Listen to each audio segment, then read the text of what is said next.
sahabat-sahabatnya Kandias yang terkasih dalam nama Tuhan Yesus.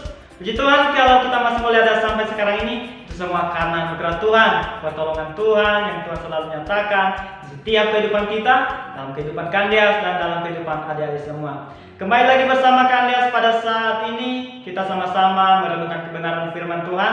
Langsung saja mari kita membuka Alkitab kita di surat Roma pasal 12 ayat yang ke-17 dan ayat yang ke-21. Ayat 17, janganlah membalas kejahatan dengan kejahatan, lakukanlah apa yang baik bagi semua orang. Dan ayat 21, janganlah kamu kalah terhadap kejahatan, tetapi kalahkanlah kejahatan dengan kebaikan. Amin. Luar biasa adik-adik. Saat ini Kandias membagikan kebenaran firman Tuhan kepada adik-adik, yaitu menang atas kejahatan. Wah, luar biasa. Sangat sungguh luar biasa adik-adik. Dimana kita sebagai anak-anak Tuhan, kita harus menang atas setiap kejahatan. Tapi kalau kita perhatikan saat ini adik-adik, dunia saat ini makin cenderung melakukan dosa atau cenderung melakukan hal-hal yang jahat. Nah, saat ini kalau kita perhatikan di mana-mana ada sekarang bahwa ketika ada seseorang melakukan kejahatan kepada dia, maka dia tidak membalas dengan kebaikan, tetapi dia harus membalas dengan kejahatan juga, karena hatinya merasa tidak senang kalau tidak dia membalas dengan kejahatan, ya. Tapi adik-adik itu adalah orang-orang di luar. Tapi Kandias dan adik-adik semua adalah anak-anak Tuhan.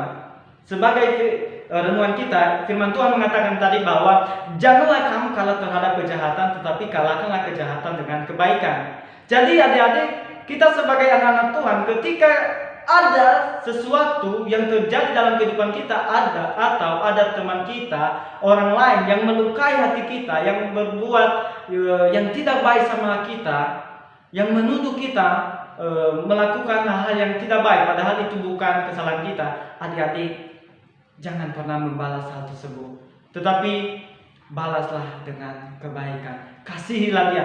Ingat bahwa kita ini anak-anak Tuhan dan kita memiliki Allah yang penuh dengan kasih, dan kasih Tuhan itu ada di dalam kehidupan kita.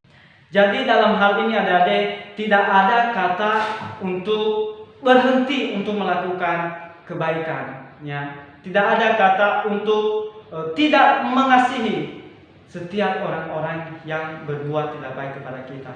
Nah, Tuhan Yesus telah mengajarkan kita tentang kasih, ya. Dimana adik-adik, kalau kita baca di Matius pasal 22 ayat yang ke-39 dikatakan di situ, yaitu bahwa kasihilah sesama manusia seperti dirimu sendiri. Nah, adik-adik, dalam hal ini kita harus tetap terus melakukan kasih, melepaskan pengampunan dan lain sebagainya. Sekalipun menurut kita sebagai manusia ini sangat berat untuk melakukannya, tetapi yakin dan percaya adik-adik, ketika adik-adik melakukannya, adik-adik merasa lega, adik-adik akan merasakan kedamaian, dan Tuhan juga senang kalau adik-adik bisa melakukan atau bisa membalas kejahatan itu dengan kebaikan. Nah, karena salah satu sifat kita sebagai anak-anak Tuhan itu yaitu tidak pernah membalas yang namanya kejahatan. Ketika kita menghadapi sesuatu yang sangat menyakiti hati kita, yang sangat membuat kita sangat tersinggung atau lain sebagainya, adik-adik tetaplah berbuat baik. Jangan pernah kalah dengan situasi tersebut. Jangan pernah menyerah dengan keadaan itu, karena itu merupakan salah satu cara iblis untuk menarik perhatian adik-adik, supaya adik-adik terjerumus di dalam melakukan hal-hal yang tidak sesuai dengan apa yang Tuhan inginkan. Jadi adik-adik, dalam hal ini kita memang sebagai manusia biasa sangat terbatas dalam melakukan hal ini, ya sangat terbatas. Apalagi adik-adik sekarang ini kan darah muda, ya bisa cepat marah, cepat emosi, jengkel, bahkan bisa juga berantem dan lain sebagainya. Adik-adik yang harus kita lakukan dalam hal ini yaitu harus bisa menguasai diri ya. Ingat bahwa kasih itu menutupi segalanya ya. Ingat bahwa Tuhan sudah mengasihi kita, dan kasih yang telah kita terima daripada Tuhan juga kita harus terapkan di dalam kehidupan kita. Kita harus bagikan kepada sesama kita, mulai dari diri kita sendiri, kepada keluarga, dan di lingkungan pun dimanapun kita berada. Biarlah kita boleh menjadi berkat bagi mereka ya.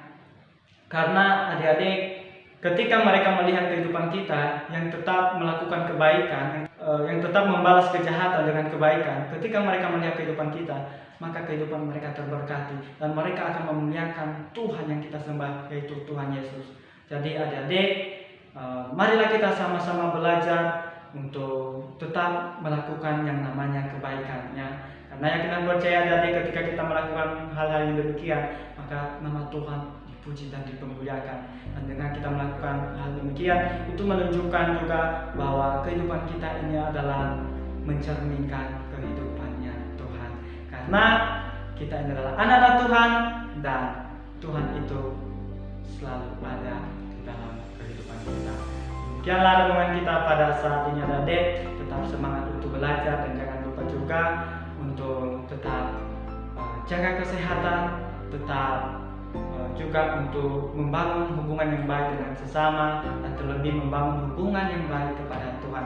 Karena itulah yang paling terpenting dalam kehidupan kita ini, adalah terlebih membangun hubungan yang intim dengan Tuhan ya. Serahkan terus masa depanmu ke dalam tangan Tuhan, dan tetaplah bawa di dalam doa.